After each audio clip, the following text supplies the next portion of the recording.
கிட்டத்தட்ட ஒரு 7 இயர்ஸா என் பையனுக்கு நான் அம்மானே தெரியாது. நான் சட்னி அரைக்கணும், அப்புறம் பசங்களுக்கு பேம்பர்ஸ் போட்டு விடணும். அதுக்கு நம்ம ஹஸ்பண்ட்ட, நம்ம மாமியார்ட்ட, நம்ம அம்மாட்ட பேச்சு வாங்கிடலாம் சார். நம்ம குழந்தைக்கு ஒரு பர்த்டேக்கு ஒரு சாக்லேட் வாங்கி கொடுக்கணும்னா கூட நம்ம அவங்கள தான் டிஃபெண்ட் பண்ண வேண்டியதா இருக்கு. யார் சொல்றா அப்படி? அப்படி என்னோட ஹஸ்பண்ட் சொல்றாங்க. எங்க மாமியார் கூட அப்படி சொல்ல மாட்டாங்க. அதுக்கு நிறைய ரீசன் இருக்கு சார். அந்த ரீசனை இப்போ அடுக்க ஆரம்பிச்சேன்னா அப்படியே ரிவெஞ்ச் அங்கிட்டு திரும்பிடும். கேமரா மூமெண்ட் இருக்கலாம், பட் நாங்க அவங்கள வந்து லைவா அதை விட்னஸ் பண்ணிருப்பாங்க. என்னாச்சு? அபார்ஷன் ஆயிடுச்சு. அந்த வீடு இல்லையா, அதனால நீ ஒரு அண்ணக்காவடி, உனக்கு என்ன இருக்குது? வீட்ல இருக்கிறத விட வேலைக்கு போறதா சார் மன உளைச்சலே அதிகமா இருக்கு எங்களுக்கு. வேலைக்கு செல்ல எண்ணும் குடும்ப தலைவிகள் விசஸ் வேலையை விட்டு விட்டு குடும்ப தலைவியாக மாற நினைப்பவர்கள். அவசரங்கிறதுனால இதெல்லாம் தாங்கிக்க வேண்டியதா இருக்கு. ஓகே, ரொம்ப சிம்பிளான கேள்விதான். நீங்கள் குடும்ப தலைவியாக இருக்கிறீங்க, வேலைக்கு போகணும்னு ஆசைப்படுறீங்க, என்ன காரணம்? பலது இருக்குதே, எதை சொல்றது? நான் மட்டும் இல்ல சார், எல்லா பெண்களும் வேலைக்கு போகணும்னு நான் நினைக்கிறதுக்கான காரணம் என்னன்னா, வீட்டுல பாத்தீங்கன்னா துணி துவைக்க, பாத்திரம் கழுவ, வீடு பெருக்க, அது மட்டும் பெண்களோட வேலை அப்படின்னு ஒதுக்கி வச்சிடறாங்க. அந்த பரதேசி மட்டும் என் கையில கிடைச்சா வேலைக்கு போனாதான் அத நீயும் பாரு, குழந்தைக்கு சொல்லி கொடு அப்படின்னு நாங்க ஒரு ஷேர் பண்ணிக்கிறதுக்கான ஒரு ஆப்பர்ச்சுனிட்டியாவது எங்களுக்கு வரும். அந்த மாதிரி எல்லாம் இருக்கிற சான்ஸ் இல்லையே. காசு பின்னாடி ஓடி ஓடி ஓடி 17 வருஷமா ஒர்க் பண்ணிருக்கேன் சார். இன்னைக்கு இப்பயும் பார்த்தா பேங்க் பேலன்ஸ் 0 சார். எனக்கு எப்படி ஆயிப்போச்சு தெரியுமா? என் நெஞ்சே வெடிச்சிட்டு போல இருந்தது. நான் வந்து ஃபர்ஸ்ட் கிராஜுவேட் சார். எங்க வீட்ல நான் ஃபர்ஸ்ட் எங்க அப்பா என்ன ஆசைப்பட்டு படிக்க வச்சாங்க சார். நீ படி, என்ன மாதிரி கஷ்டப்படக்கூடாது, எங்க அம்மா என்ன மாதிரி நீ வீட்டுக்குள்ள இருக்கக்கூடாதுன்னு சொல்லி தான் சார் என்ன ஜாபுக்கு போக சொன்னாங்க. புள்ள பூச்சிங்களுக்கெல்லாம் ஐடியா வருது, செஞ்சிருவேன். ஒரு டிகிரி முடிச்ச உடனே சென்னைக்கு வந்தேன் சார். 6 இயர்ஸ் ஒர்க் பண்ணேன். அதுக்கப்புறம் மேரேஜ் ஆனிச்சு. அதுக்கப்புறம் குழந்தை வந்துச்சு. அந்த குழந்தைய கூட என்னால பாத்துக்க முடியல. அங்க குழந்தைங்க எல்லாம் அமனத்தோட கிடக்குது, இங்க இருந்து புது பொண்ணு மாதிரி மினிக்கிட்டு இருக்க. இங்க ரெண்டு பக்கம் சிவப்பு. அதாவது ஆபீஸ்ல சம்பாதிக்கிற சம்பாத்தியத்தை கொண்டு போய் டே கேர்ல கட்டுவேன். அதுக்கும் இதுக்கு ஈக்குவல் பண்ணா கையில 10 ரூபாய் கூட மிஞ்சாது. இதெல்லாம் நம்புற மாதிரி அங்க இருக்குது. ஜாபுக்கு போய் போய் ஒரு சிச்சுவேஷன்ல இது சொல்லலாமான்னு கூட எனக்கு தெரியல சார். போதும், நிறுத்திக்கிறோம், இதோட பூராத்தையும் நிறுத்திக்கிறோம். நான் வந்து பிரெக்னென்ட் ஆயிருந்தேன். என்னோட மேனேஜர் வந்து எனக்கு ரொம்ப ப்ரெஷர் கொடுக்க ஆரம்பிச்சிட்டாங்க. இது வந்து இந்த ப்ராஜெக்ட் கம்ப்ளீட் பண்ணியே ஆகணும்ட்டு. பாவம், யாருக்குமே இந்த நிலைமை வரக்கூடாது. என்னோட ஹஸ்பண்ட் கிட்ட கூட சொல்லாம ஒர்க் பண்ற ஒரு லேடியை கூட்டிட்டு போயிட்டு ஹாஸ்பிட்டல்ல அது எப்படி டேப்லெட் போடுறதுன்னு தெரியாம பாத்தீங்களா, செல்லத்துக்கு ஒண்ணுமே தெரியல. அபார்ஷன் பண்ற டேப்லெட். எதுக்கு அபார்ஷன் பண்ண வச்சீங்க? அந்த மேனேஜர் வந்து அவ்வளவு ப்ரெஷர், இந்த 3 மந்த்துக்குள்ள இந்த ப்ராஜெக்ட் கம்ப்ளீட் பண்ணியே ஆகணும். அதானே உலக வழக்கம். நைட்லலாம் ஒர்க் பண்ணுவோம். அதுக்காடி மாத்திரை எடுத்துக்கிட்டீங்களா? ஹெல்த் இஷ்யூஸ் வந்துருச்சு. அதுக்கப்புறம் சொல்லும் போது தான் ஹஸ்பண்டுக்கும் எனக்கும் ப்ராப்ளம் ஆகி அப்படிப்பட்ட ஜாப் நமக்கு தேவையே இல்ல. தம்பி விடுப்பா, இதெல்லாம் அப்படிலாம் விட்டுற முடியாது மேடம், அப்படிலாம் விட்டுற முடியாது. தூக்கி எரிஞ்சிருக்கலாமே. இது ஒரு வேலைக்காக அபார்ஷன் பண்றதுங்கிறது எவ்வளவு பெயின்ஃபுல்லா இருந்தது.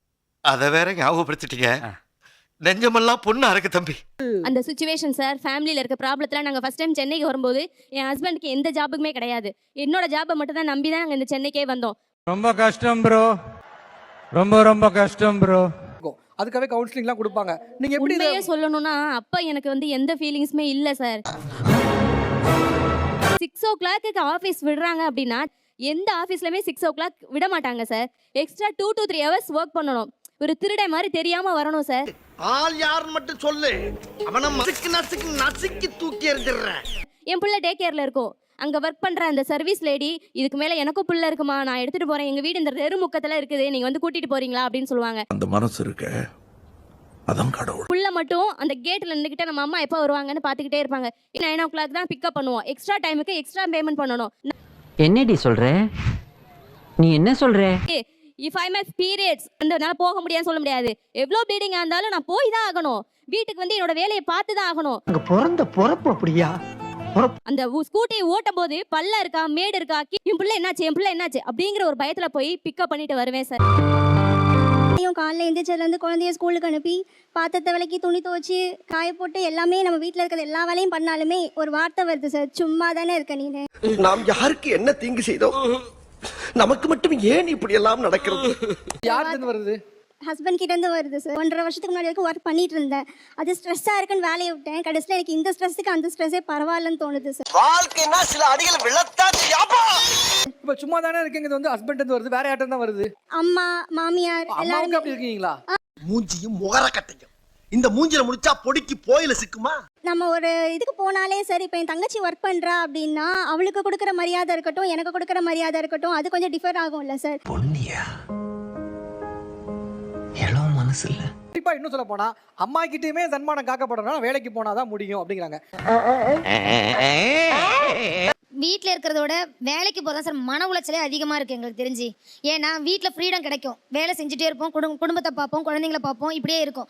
நீ சொன்ன வாக்கியத்தை தஞ்சாவூர் கோயில் கல்வெட்டுல வெட்டி வச்சுட்டு பக்கத்திலேயே நீ உட்கார்ந்துக்க.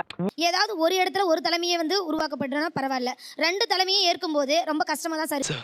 ஐயோ பெரிய டென்ஷன்ஸ் ஆஃப் இந்தியாவா போச்சே. நீங்க எல்லாமே உங்க தரப்பு விஷயத்தை சொல்றீங்க. நான் கேட்கறேன்னா நாளைக்கு என்னையும் எங்க வீட்டுல மதிக்காம போயிருவாங்களோ அப்படிங்கிற பயம் உங்களுக்கு இல்லையா? இதுதான் எல்லாத்தையும் உனக்கு சொல்லணும்.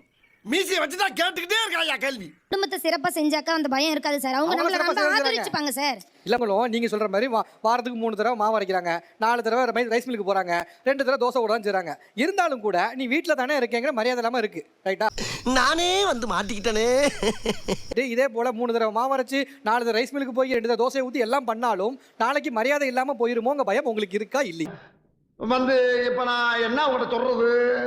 இல்லை சார், மரியாதை போயிடுற பயம் எல்லாம் கிடையாது சார். வீட்டில் இருக்கிறவங்க நல்லா பார்த்துக்கிறாங்க சார். முதல்ல உன் உடம்ப பார்த்துக்குமா அப்படின்னு சொல்றது தான் சார் இப்போ நீங்க வேலையை விடல. ஆமாங்க சார். ஓகே, வேற என்னோட சுய கௌரவம் சார். ஃபர்ஸ்ட் சுய கௌரவம் வச்சுக்கணும்னா நான் கண்டிப்பா வேலைக்கு போகணும் சார். ஓகே, ஏன் சுயமரியாதை காக்குறதுக்காக வேலைக்கு போகணும்னு நினைக்கிறீங்க? என்ன காரணம்? இப்ப சொல்றேன்ப்பா. நான் எனக்கு தேவையான ஒன்றை இன்னொருத்தவங்கள்ட்ட கேட்டு வாங்கும்போது அது எனக்கு பிடிக்கல. ஓகே, உங்களுக்கு தேவையான ஒவ்வொரு சின்ன சின்ன விஷயத்தையும் இன்னொருத்தட்ட கேட்கறது கொஞ்சம் அவமரியாதை எனக்கு என்ன இருக்கு. இந்த உலகத்துல மக்க மனுஷ தோண்ட காலத்துல இருந்து இப்படி ஒரு விளக்கத்தை யாரா சொல்லிருக்காங்களா? நீங்க இண்டிபெண்டன்ட்டா சுயமாக இருக்கணும்னு நினைக்கிறீங்க. நான் ஒர்க் பண்ணும்போது எனக்கு இருந்த ஒரு ஃப்ரீடம், ஒரு தன்னம்பிக்கை இதெல்லாம் இப்போ இல்லை. இப்போ ஒரு சின்ன கர்ச்சீப் வாங்கினாலும் வீட்டில் கேட்க வேண்டியதாக இருக்குது. சார், நான் இங்கே ஒரு விஷயம் சொல்ல விரும்புகிறேன். நிறைய பேர் வந்து அங்கே செல்ஃப் ரெஸ்பெக்ட்னு சொல்கிறாங்க. அது எக்ஸாக்டாக வந்து அக்செப்ட் பண்ணிக்க முடியாதுங்க சார். என்னையா கடைசி நேரத்துல இப்படி சொல்ற? லேடிஸ்க்குலாம் இந்த ஒர்க், ஜென்ஸ்க்குலாம் இந்த ஒர்க் நான் ஆல்ரெடி பிரித்து வச்சுருந்தாங்க. என் கரியர் ஸ்டார்ட் பண்ணது பார்த்தீங்கன்னா 2010 ஸ்டார்ட் பண்ணேன். ஆல்மோஸ்ட் 15 இயர்ஸ் இப்போ. ரொம்ப சந்தோஷம் சார். 3 டிகிரிஸ் 3 டிப்ளமோஸ் அதெல்லாம் படிச்சுட்டு ஸ்டேட்டாகவும் சுற்றிட்டேன், கேபிட்டலாகவும் சுற்றி ஒர்க் பண்ணிட்டேன் நான். இவங்க சொல்கிறாங்க செல்ஃப் ரெஸ்பெக்ட். என்றா சொல்றா? இது வேறயா? நம்மளுடைய ஒர்க் என்ன வீட்டிலவோ அது நம்ம பண்ணிட்டு இருந்தாலே போதும் சார். சம்டைம்ஸ் நமக்கே ஒரு ஹெட் வெயிட் வரும். அவங்களோட நம்ம சம்பாதிக்கிறோம் தானே, அதிகம் பண்ணுறோம், பாதி செலவை பார்த்துக்கிறோம் அப்படின்னு நான் ஒத்துக்கிறேன் சார். சம்டைம்ஸ் எனக்கு ஆயிருக்கு, எல்லா டைமும் கிடையாது. தங்கச்சி, உண்மையை சொல்றவங்க தெய்வத்துக்கு சமம் சொல்லுவாங்க. நீங்க படிச்சிருக்கேன்னு சொல்றீங்க, இவ்வளவு ஸ்டேட்ல சுத்தி இருக்கேங்கிறீங்க, கேபிட்டல் போய் இருக்கேங்கிறீங்க, ஆனா இவ்வளவு முட்டாள்தனமா பேசுறீங்க. என்ன சார் முட்டாள்தனமா சொன்னேன்? சொல்லுங்க, நான் அக்செப்ட் பண்ணிக்கிறேன், நான் சேஞ்ச் பண்ணிக்கிறேன். இப்போ நீங்க வேலைக்கு போற எனக்கே ஹெட் வெயிட் வரும்ங்கறீங்க. அப்படியே சார் சில சிச்சுவேஷன்ல அவங்க நம்ம கிட்ட நடந்துக்கிறது. ஐயோ, இப்படி ஒரு பைத்தியக்கார கூட்டத்தை என்ன பண்றதுன்னு தெரியல. இப்போ நான் இங்கே வரணும்னா கூட எங்கிட்ட காசு வந்து கம்மியாக இருக்குது. அதுக்காக நாங்கள் பஸ் பிடிச்சி வரோம். இதே எங்ககிட்ட நாங்கள் உழைச்சி எங்ககிட்ட காசு இருந்ததுன்னா நக்கல்யா அவனுக்கு யாருக்காகவும் டெஃபன் பண்ணி நாங்கள் இருக்கணுன்ற அவசியம் கிடையாது. ஒரு குழந்தைக்கு ஒரு பர்த்டேக்கு ஒரு சாக்லேட் வாங்கி கொடுக்கணும்னா கூட நம்ம அவங்கள தான் டெஃபன் பண்ண வேண்டியதாக இருக்கு.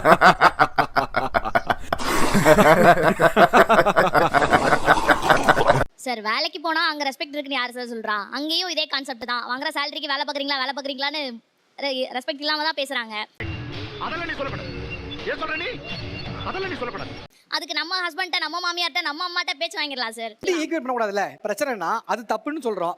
பரவாயில்ல, ஆபீஸ் திட்டாதீங்க, வீட்ல வச்சு திட்டிக்கீங்கன்னு சொல்ற மாதிரி இருக்குது. சொல்லிக்கோ, இதுக்காக நான் வெக்கப்பட மாட்டேன், வேதனைப்பட மாட்டேன், துக்கப்பட மாட்டேன், துயரப்பட மாட்டேன். சரி, இப்போ நான் 14 வருஷமாக வேலைக்கு போயிட்டுருக்கேன். என் பையன், பெரிய பையன் பிறந்ததுலேருந்து எங்கள் அம்மாட்ட விட்டுட்டு அப்போ இருந்து நான் வேலைக்கு போயிட்டுருக்கேன். கிட்டத்தட்ட ஒரு 7 இயர்ஸாக என் பையனுக்கு நான் அம்மானே தெரியாது. என்ன கொடுமை சரவணன். ஏன்னா நான் வேலைக்கு போவேன், திரும்ப நைட் அவன் தூங்குனதுக்கப்புறம் தான் வருவேன். அப்போ வீட்டில் எப்படின்னா பெருசாக எங்கள் அம்மாவே அம்மான்னு கூப்பிடுவான். எங்கள் அம்மா என்ன திவ்யான்னு கூப்பிட்றதுனால ஒரு ஸ்டேஜுக்கு அப்புறம் வளர்ந்ததுக்கப்புறம் என்ன திவ்யான்னு கூப்பிடுவான். அப்படியே நினச்சிட்டே அப்படியே வளர்ந்துட்டான். அப்படியே இருந்துட்டு ஒரு இப்போ என் பையனுக்கு தெரியுது. தெரிஞ்சாலும் என்னன்னா, நான் அவனை வெளியில் எங்கேயும் கூட்டிகிட்டு போனதில்லை. அந்த மாதிரிலாம் இருந்ததுனால அவன் வெளியில் எங்கேயுமே இப்போ நான் கூப்பிட்டா கூட வர்றதில்லை சார். பாவம், யாருக்குமே இந்த நிலைமை வரக்கூடாது. சின்ன விஷயம் தான் சார். ஸ்கூல் விட்டு வந்தோடனே ஒரு 5 மணியே போல் அந்த எங்கள் வீட்டு மொட்டை மாடியில் போய் உட்காந்து அந்த சூரியன் வர நேரம், மறையிற நேரம் ஒரு டீ காஃபி என் பசங்களோட அவங்களுக்கு ஏதாவது கொடுத்து ஸ்நாக்ஸ் வாங்கி கொடுக்கணும்னு ரொம்ப ஆசை. இப்போ நம்ம வேலைக்கு போகிறோம் அப்படின்னா நம்ம ஒரு சீட்டு போட்டு வைக்கலாம். உங்களோட மணியை நம்ம டிபெண்ட் பண்ண தேவையில்ல. இப்போ வரைக்கும் என் வீட்டில் எப்படி இருக்குன்னா, நான் ஓசி சோறு, நான் வேலைக்கு போகாத தண்டச்சோறு அப்படிதான் எனக்கு பேரே வீட்ல இருக்கு. யார் சொல்றா அப்படி? அப்படி என்னோட ஹஸ்பண்ட் சொல்றாங்க. ஓசி சோறுன்னு சொல்றாங்களா? ஓசி சோறு, தண்டச்சோறு. இப்ப கார்ல வரும்போது கூட காலையில இருந்து என்ன பண்ண? ஓசி சோறு, தண்டச்சோறு என்ன பண்ணிட்டு இருந்த? அப்படிதான் கேட்பாங்க. ஆனா மனசார சொல்றேன்டா, சத்தியமா நீ எல்லாம் உருப்பட மாட்ட, உருப்படவே மாட்ட. வந்திருக்காப்லையா? அந்த சும்மாங்க எங்க வந்திருக்காப்ல? Mister Justin. மிஸ்டர் ஜஸ்டின் எங்க இருந்தாலும் மேடைக்கு வருவோம். பாரதேசி பண்ணாட உள்ள வந்து சொன்னதை செய்யல. வரும்போதே இப்படி வந்தா ஓட்டெல்லாம் இங்க தான் போகும். ஆக்சுவலி நீங்க குழந்தையெல்லாம் பார்த்துட்டு இருக்கீங்க, பேக்லாம் சுமந்துட்டீங்க, ஆல் ஓகே. பட் வீட்டில் இதெல்லாம் சும்மா தான் இருக்க, தண்டச்சோறு நீங்கள் கூப்பிடுறீங்கன்னு சொல்கிறாங்க. அப்படியா? அப்படித்தான். அதுக்கு நிறைய ரீசன் இருக்குது சார். அது ரீசனை இப்போ அடுக்க ஆரம்பிச்சேன்னா அப்படியே ரிவெஞ்ச் அங்கிட்டு திரும்பிடும். என்னடா ஸ்கூல் 8:30 மணிக்குன்னு வச்சுக்கோங்களேன், 7:30 மணிக்கு எந்திரிப்பாங்க. நான் காலைல எழுந்திரிச்சு பையனை குளிப்பாட்டி ட்ரெஸ் பண்ணி விட்டு முடிஞ்சால் டிஃபன் கூட செஞ்சு கொண்டு போகணும். ஏமா இப்படி தப்பு பண்றீங்களா? சாயந்தரம் வேலையை விட்டு வந்தோடனே வீட்டில் எல்லாரும் தோசை விட்டு தரணும். அப்புறம் பார்த்தீங்கன்னா சட்னி அரைக்கணும். அப்புறம் பசங்களுக்கு பேம்பர்ஸ் போட்டு விடணும். ஏன்டா சரிக்கிற முதுகிழம்புலாம் தெரியுதுடா. அவங்களை தூங்க வைக்கணும். இவ்வளோ வேலையை நான் தான் பார்க்குறேன். ஏன்னா அந்த மாதிரி விஷயங்கள் இருக்கிறனால தான் சில நேரத்தில் கோவமாய் சும்மா தானே இருக்கிறேன். சரி மொங்கடிக்க பார்க்குறேன்னு கேட்பேன். என்னடா முட்டாத்தனமா பேசிக்கிட்டு இருக்க முட்டா பயல. சார் காலையில இருந்து நம்ம தான் சார் குழந்தைய பாத்துக்கிறோம். நான் தான் பார்த்துருப்பேன். ஈவினிங் காலையில் 8:30 மணிக்கு போனாங்கன்னா நைட்டு 8:30 மணிக்கு தான் வீட்டுக்கு வருவாங்க. அந்த கொஞ்ச நேரம் கூட குழந்தைங்கள பார்க்க மாட்டாங்க, ஃபோனை கொடுத்துருவாங்க. சொல்லவே இல்ல. மந்த்லி ஆச்சுன்னா லேடிஸ்க்குலாம் என்ன ப்ராப்ளம் வரும்னு உங்களுக்கு தெரியும். ஸோ ஒரு பேட் வாங்கினா கூட நான் இவரை டிபெண்ட் பண்ணி இருக்கிறதா இருக்கு. சார் இவனை என்ன பண்ண சார்? உங்களுக்கு டைரக்டா ஓசி சோறு உங்களை எவ்வளோ காயப்படுத்துது? இது ரொம்பவே காயப்படுத்தும் சார். கவலைப்படாதப்பா. அதே இதனால் ஃபுல்லா நான் 2 நாள் சாப்பிடாமல இருந்திருக்கேன். இவருக்கு தெரியாது அதெல்லாம். நான் சண்டை போட்டுட்டு இவர் வேலைக்கு போயிட்டாரு, வந்துட்டாரு. உனக்கெல்லாம் போய் ஒருத்தன் பொண்ணு கொடுத்தானே அவனை சொல்லனியா? அவங்க சைடில் ஏதாவது குறைபாடு இருக்கலாம், இல்லைன்னு சொல்ல. ஓகே, ஏதாவது ஒன்று இருந்திருக்கலாம். ஆனால் நம்ம சொல்லக்கூடிய வார்த்தை அவங்களை ரெஸ்பான்சிபிள் ஆக்கணுமே தவிர அவங்கள காயப்படுத்தி அவங்களுக்கு இன்னமும் கூட வழியை கொடுத்துடக்கூடாது. நம்ம ஒண்ணு கேட்டா நம்மள அசர வைக்கிற மாதிரி ஒரு பதில் சொல்வார் பாரு, அது நமக்கு இங்க புரியாது, வீட்டுக்கு போனா தான் புரியும். மாதிரி வார்த்தையை பிரயோகப்படுத்துற அளவுக்கு நம்மளை வந்து ரொம்ப புஷ் பண்ணுறாங்க. அந்த இடத்துல வந்து நம்ம ஒரு டிப்ரெஷன் ஆகிட்டு நம்ம பேசுறோம். என்ன பண்ணாலும் நீங்க அந்த வேர்டு சொல்லக்கூடாது இல்ல. இதெல்லாம் பேச ஆரம்பிச்சா முடிவே இருக்காது. புரிஞ்சவங்களுக்கு சொல்ல வேண்டிய அவசியம் இல்ல, புரியாதவங்களுக்கு சொல்லி பிரயோஜனமும் இல்ல.